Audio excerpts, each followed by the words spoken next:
Alors peut-être que tu te dis, l'évaluation par compétences, je maîtrise. Mon collège, mon école, il fonctionne comme ça. C'est ce que je fais pour le livret scolaire, le LSU, c'est ce que je fais pour le livret d'examen, voire peut-être même c'est ce que je fais au bac, aux ECE, bref. Tu te dis que l'évaluation par compétences, aujourd'hui, c'est répandu et donc tu maîtrises. Et là, j'arrive avec une mauvaise nouvelle. En fait, probablement pas. En fait, probablement, ce que tu fais, c'est pas vraiment l'évaluation par compétences. Déjà, pour voir, est-ce que tu utilises les outils type Pronote ou École Directe? Si la réponse est oui, je suis désolée de te le dire. Pronote et École Directe ne font pas de l'évaluation par compétences, même si c'est ce qui a écrit sur le module, hein. Mais quand on regarde l'ingénierie pédagogique qu'il y a derrière, c'est pas de l'évaluation par compétences. Ça marche pas, en fait, parce que la seule chose qu'ils ont fait dans Pronote et École Directe, c'est qu'ils ont transposé les notes en couleurs. Ils ont fait la même chose, ils ont mis des couleurs.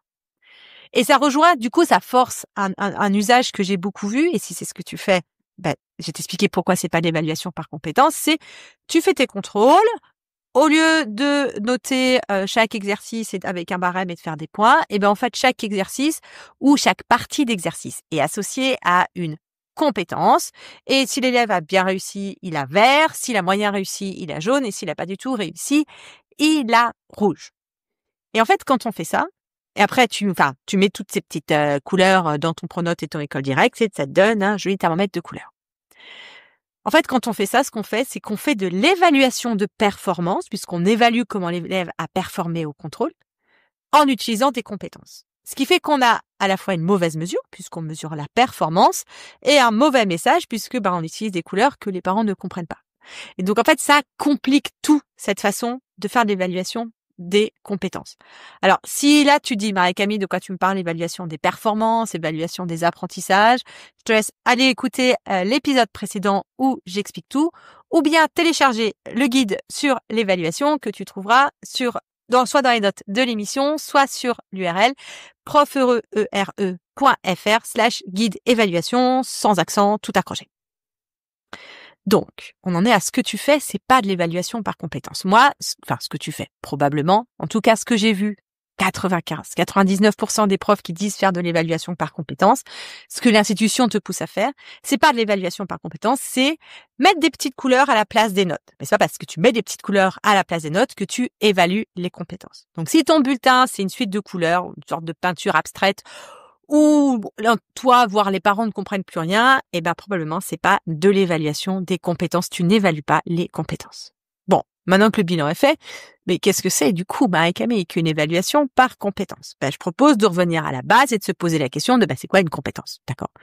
La définition de la compétence, il y en a plein, mais celle qui est communément admise et qui est pour moi suffisamment basique pour tout le monde s'y retrouve, c'est que une compétence, c'est une capacité à mobiliser des savoirs et des savoir-faire dans un contexte nouveau pour résoudre un problème.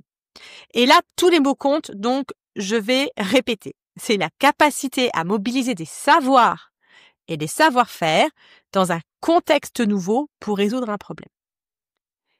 Donc, il y a deux choses à savoir pour bien comprendre ce qu'elle implique, cette définition. La première chose, c'est que dans le cerveau, il n'y a que de la mémoire. Les neurones ne savent stocker que de la mémoire. Tout ce qui va être raisonnement, analyse, etc. vient en fait de la mémoire. Le cerveau ne sait rien faire d'autre que mémoriser.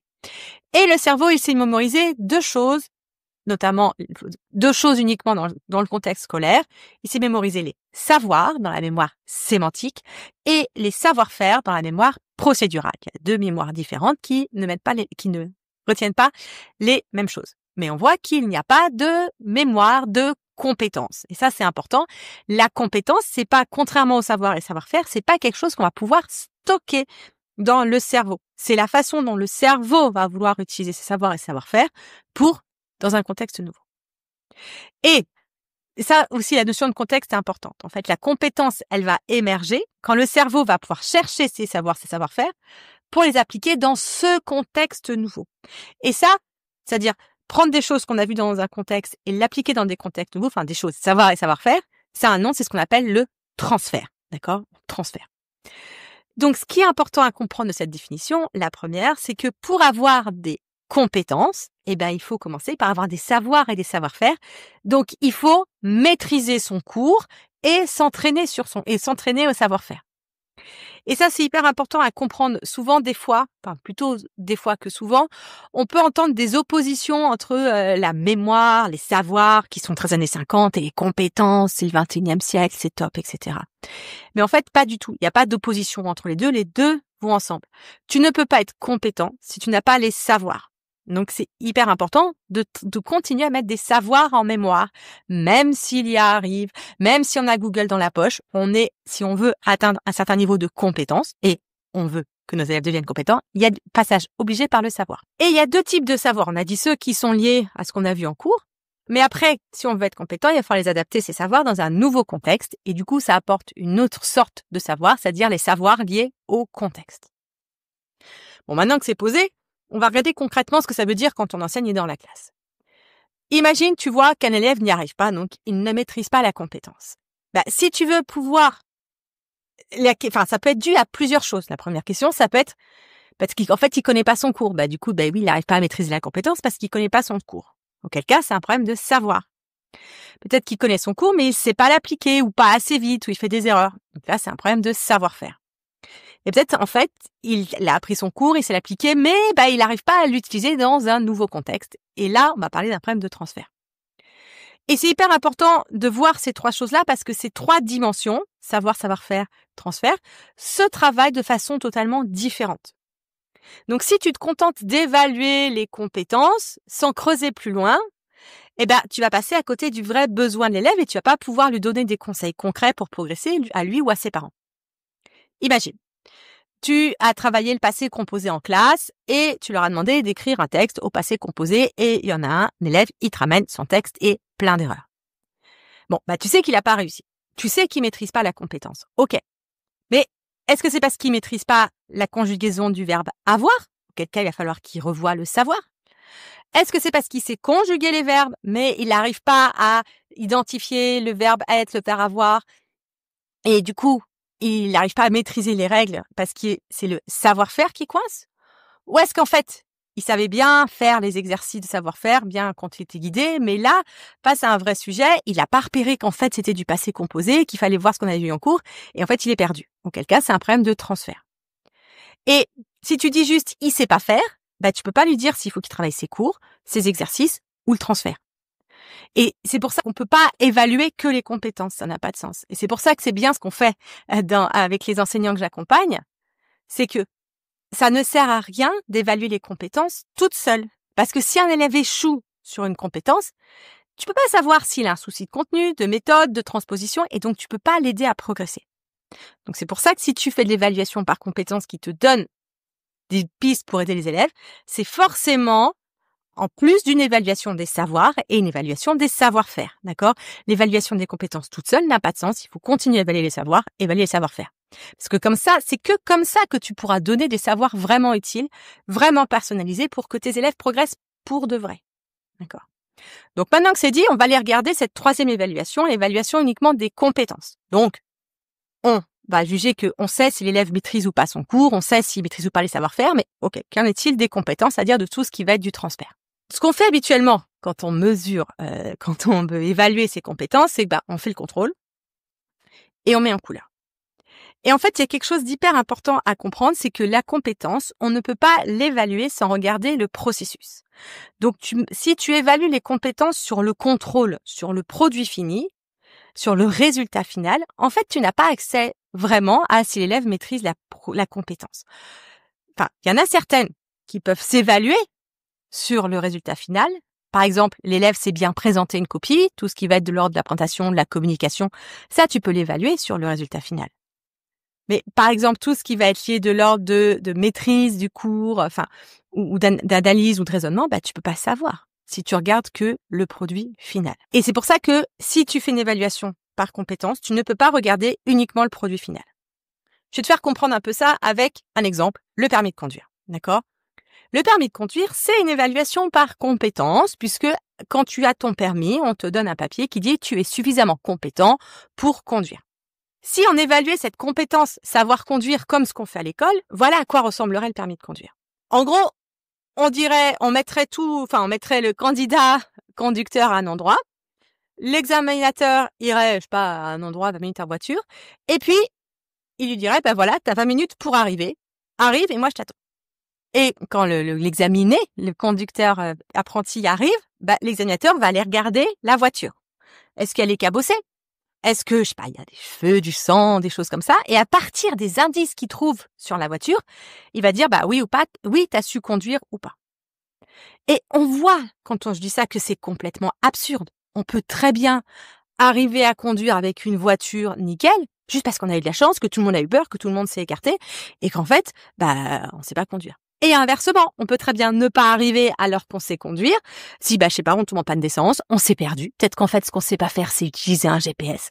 Mais je sais conduire, d'accord? On va pas enlever son permis à tous ceux qui savent pas utiliser de GPS. Et ça nous semble tellement absurde que c'est bien pour ça que l'examen du permis, l'inspecteur monte dans la voiture avec l'examiné. Et ça, c'est hyper important. Toi aussi, tu dois monter dans la voiture avec tes élèves. Ça veut dire quoi, monter dans la voiture avec tes élèves? Ça veut dire que si tu veux évaluer les compétences, il va falloir regarder les traces intermédiaires, regarder le processus.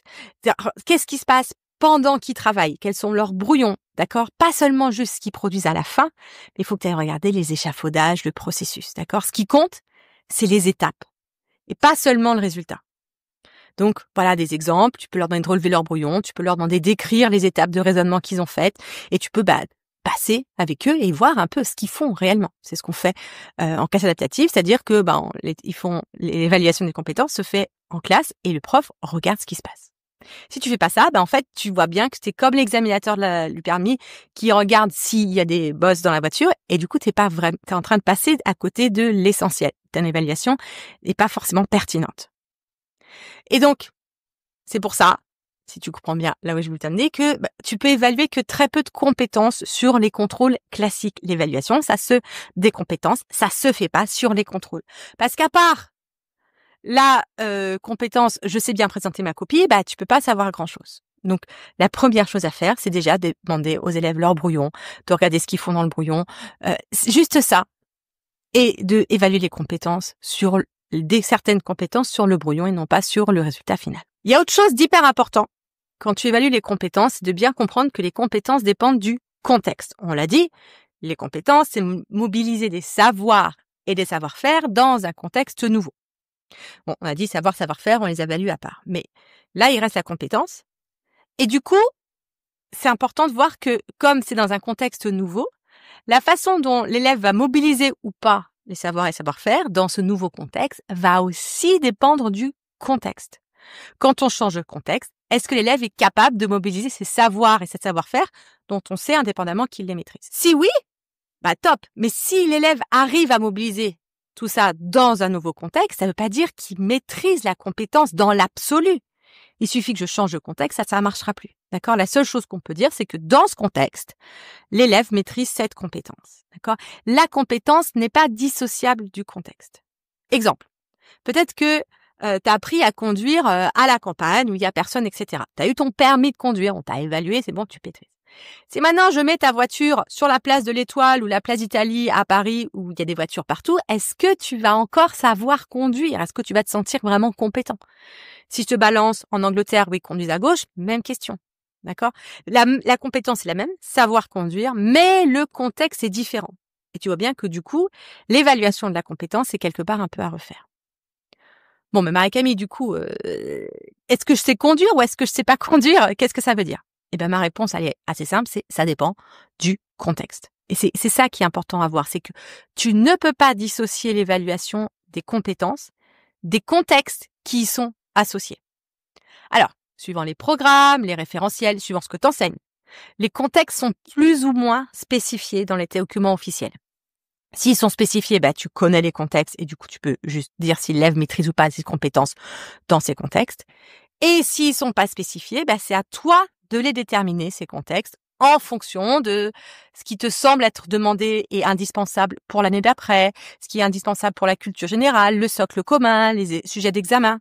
D'accord? Donc, c'est à toi de les déterminer, mais tu ne peux pas faire l'impasse. Ces contextes sont hyper importants. Et tu ne pourras jamais dire un élève maîtrise cette compétence. Non, l'élève maîtrise cette compétence dans un certain contexte. Et c'est pour ça qu'on ne peut pas mettre rouge, orange, vert, juste sur un contexte. Ça n'a pas de sens. Il a réussi sur un contexte, je vais pas dire il maîtrise. S'il change de contexte et qu'il maîtrise plus, ça veut dire quoi?